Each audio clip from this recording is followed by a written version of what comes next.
Hello, welcome back to my channel. My name is Simbunji. Welcome if you're new. Today we're going to look at my coin noodling results for the last fortnight, the last 2 weeks. I've done 5 cents, 10 cents, 20 cents and 50 cents. And I thought I need to do a video and show you what I've found because I don't want it to turn into a 3-hour long epic. But before we get started, this is a coin channel and talk about anything that's loosely coin related. Check out this awesome bag that Mr. Bungie picked up for me this week. And it is a Sheridan Australia 1 cent coin bag. Now this is something I'd never heard of, but Mr. Bungie was quite familiar with it. And he snaffled a nice little bargain from, what do we got there, City Mission, $4. It's not real leather, it's pleather. It's vinyl, but it's a really cool bag, and I use that to carry my coins and stuff in with me today. I've come just out into the bush for a bit of a walk, and I thought I would make the most of the sunshine because it's often hard to film inside. There's not enough light. So let's have a look at what I've done. I've been flat out. I've been working night shift, and in my car I've just kept a bag of 5 cent coins or 10 cent coins so that whenever I have a break, I can do something, because it's hard to find things to do in the middle of the night, and late night TV is pretty average. So I've spent my time wisely, I would think. So let's have a look, and I've got a couple of really cool coins this last fortnight, and at the end, let me know which one is your favourite and which one you would pick out of all of them. But I've got quite a lot to get through, so I'll stop waffling on. Okay, 5 cent coins. I did one returns bag of 5 cent coins, which was 2,000 coins all up. So I've checked, and in there I found a 1 cent coin, and that one is from 1976 with a mintage of 173 million. It's very common, and I kind of got ripped off there, so oh well. No big deal. Returns bags have their pros and cons, so you've just got to take the risk if that's your noodling strategy, which it is mine mostly. I think prefer unsorted. This is just a really nice high grade 1983 5 cent coin, mintage of 131 million. It's not particularly low, but it's practically uncirculated. I've got myself two 1972 5 cent coins. So these ones are the third lowest mintage for circulating 5 cent coins. The mintage of only 8.25 million. So I was pretty happy to get 2 of those in a bag in 2,000 coins. So that's sort of your likely result. And I also found one very nice high grade 2016 decimal currency changeover 5 cent coin, and unfortunately it is not the alien error coin, which is a die clash error. And where'd I put my pointing stick? Did I bring one? No, this pen will do. So the alien error would be visible, if I can get that to focus again now that the sun has gone, visible sort of in this area here and here. So they look like little alien horns coming off the top of the penny in the centre there. So not an alien error, but still a very nice find, because the 2016 changeover are a really, really low mintage one. They're the second lowest mintage 5 cent coin. What else did I find? Yes, tuataras. I found 6 New Zealand tuatara 5 cent coins, and I'm keeping all of these at the moment because I want to make up a set or so. Since these are demonetised and no longer in use, they are quite cool, or I think so.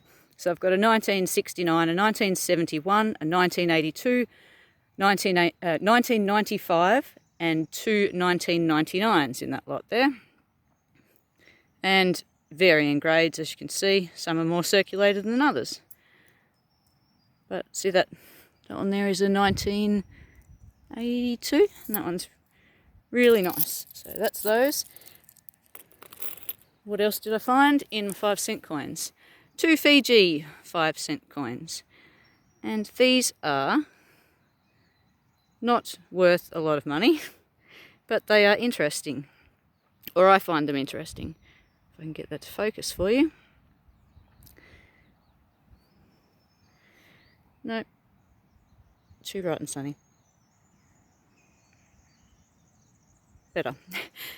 Yeah, so on the obverse here, this is a 2010 Fiji 5-cent coin, and it has the Raphael McLuff effigy of the Queen, which I think is interesting. Look at the state of it though, it's probably been rubbed on concrete at some point. But the McLuff effigy was no longer used in Australia. When did we change? We changed, it was last used on the 5-cent coin in Australia in 1998. And then in 1999 we changed to the IRB effigy, which is that one there.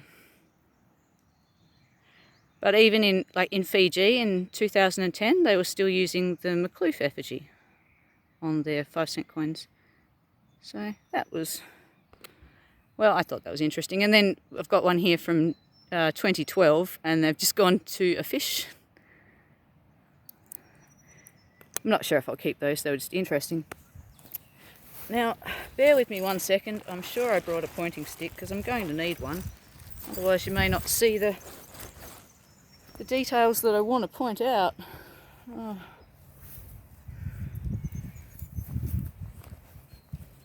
Well, a bit of actual stick will do. 2016. I kept this one because of the doubling on the rim on the obverse there. It's not quite a collar error, and it's only just slightly off, but it's quite high grade and you can see a definite doubling, but it hasn't carried over to the reading on the edge. But that was interesting. Now we're starting to get into the cool ones. This is difill on the obverse. So the Queen is lacking all of the detail on her face and her hair. And it hasn't been sanded off or scuffed off because the area where it's missing the detail here is lower than these rims, and there's no damage here to the reverse. So it doesn't look like it's been mechanically worn down. I think it was just never minted correctly. So very, very flat features on that one.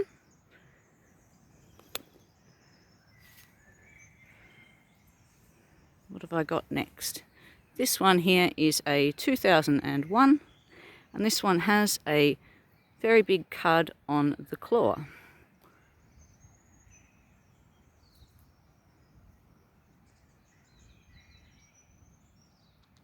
Right, just there,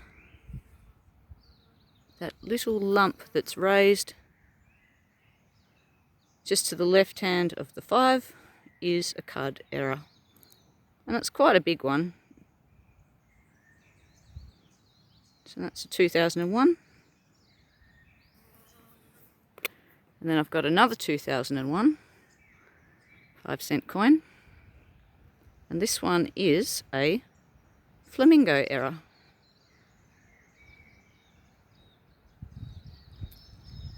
So if you look at the bottom of the 5 there, there is a die crack, and it has created what looks like, with a bit of imagination, a flamingo's head and a beak. So I haven't found a lot of flamingo errors, and this one's in fairly good grade. So it's a nice keeper. And then finally in the 5 cents, I found this one. This one is a 1980. And it has been in circulation, I'd say, all this time. And this is a... this is a clipped planchet. So a curved clipped planchet. So it is the most common of the clipped planchet errors. But that is my first ever, and I think that is something else. That's really cool. And if you grab another 5-cent coin, you can see that it fits in nicely. I watched a video this week that was put out by the Purple Penny coin shop in South Australia, and they were explaining clipped planchet errors. And this 5-cent coin, I found it last week and I wasn't 100% certain that it was an error. So I didn't throw it back, but I set it aside, and it wasn't until I had the relevant information and knew what I was looking at that I realised that I'd found something quite awesome. I'll leave a link to that video in the description of this one if anyone else is interested in clipped planchet errors. So that one is a ripper. I'm super happy with that one. We'll move on to the 10-cent coins. Just take a sip of this drink. Monologuing is very difficult. Lucky it's a nice day. Right, 10-cent coins. I did 2 batches of 10-cent coins at $100 a bag, so all up I've done 2,000 10-cent coins. The same amount of coins as I've done for the 5s. And here's one of my faves, New Zealand 10-cent coin. This one is from 1969. The New Zealand 10-cent coins only stated 1 shilling on the reverse from 1967 when they first came out, and then 68 they were only in mint sets with the 1 shilling. So, and then 69 they put them out. So what am I trying to say here? Who knows? I'm trying to get the camera to focus, but the sun is really off-putting. There we go.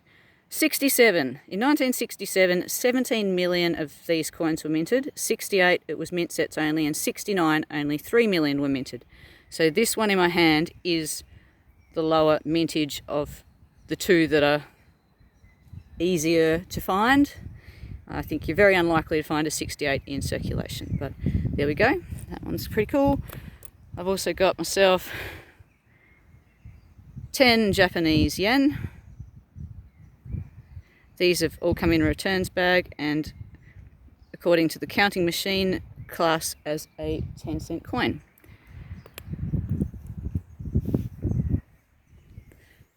Next up, this one's great. This is 20 cents from Singapore. Look at the design. First time I saw this, apart from the fact that I love it because it's a fish and I do like animals on coins, I thought, gee, that looks familiar. And if anyone else like out there, think of an Australian coin that we have in circulation that this reminds you of.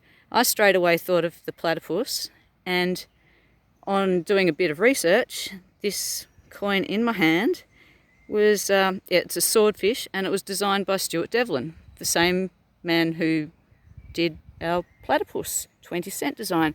So that's why it looks so familiar. Just artists doing what artists do, creating much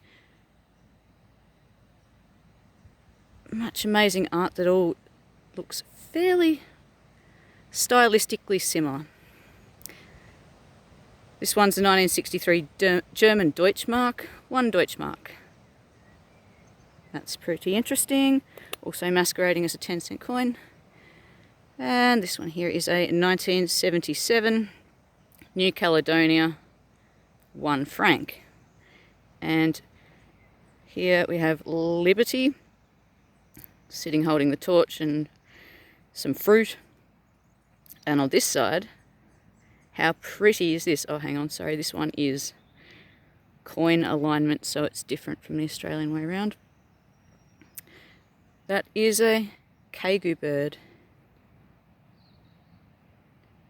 So, to me, that's quite special. But this coin in my hand is made of aluminium. And when you pick it up, it It's so light. It only weighs 1.3 grams.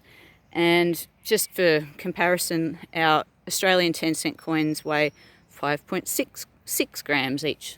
So 1.3 grams versus 5.66 grams. It feels notably different, to the point where this New Caledonian coin feels like it's made of plastic. But yeah, aluminium, there you go. What else have I found? I found one 1985 10-cent coin, which they're quite hard to find, with a mintage of only 2.1 million. They're the second lowest minted 10-cent coin for circulation. I found two of the 2019 Jody Clark effigy 10-cent coin Lyrebirds. Keeping those. They have a mintage of 3.9 million, and they're the fourth lowest 10-cent in circulation. And then I found this one. Now this is a 2011. This is actually the lowest mintage 10-cent coin for circulation. So it's cool that I found one, mintage of 1.75 million. But on the reverse here, there is a tiny cud at the top of the 0 on the 10, if you can see that there. So not only is it a low mintage coin, it's a low mintage error coin.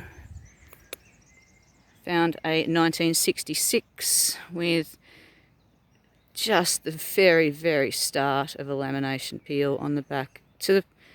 I'm just not sure if, like, it's there. It's just up on here under the T.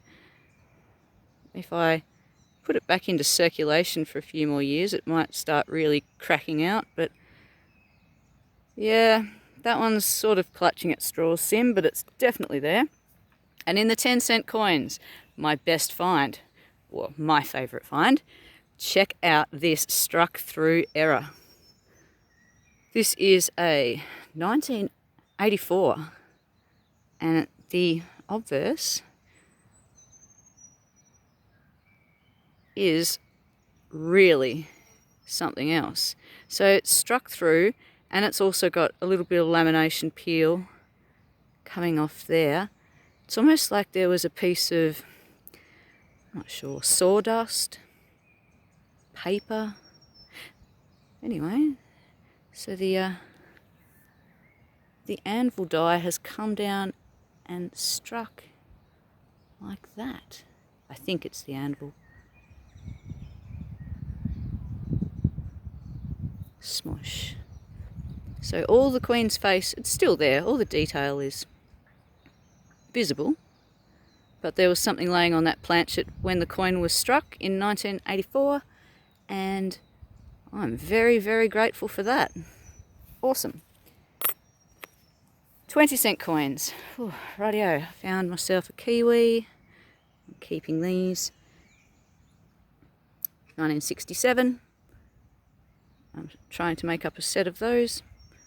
So what else have we got? A 1994. These were just a 1994 lowish mintage, 14.3 million. I just thought it was in pretty good grade, so I would keep it.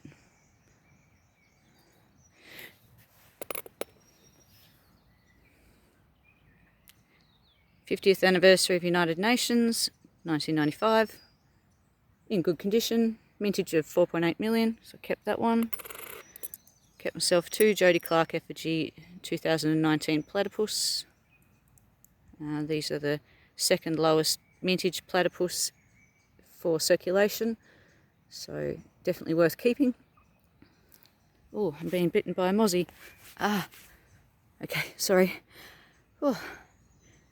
Sit in one spot for too long and you're in trouble around here. Yeah, as I was saying, these are the second lowest minted platypus for circulation after the 1985. So they have a mintage of 3 million. And the 1985 have a mintage of 2.7 million. So definitely worth hanging on to those, especially while they're new and they're easy to get. And this was the only error I found in the 20-cent coins, and it's not even that impressive. It's just the tiniest little struck through error on the reverse. If I can get that to focus in. and it's just under the 0.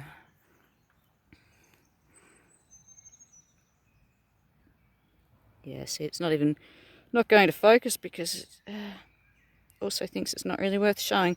See, it's just that tiny little divot, right there. And it is a struck through error.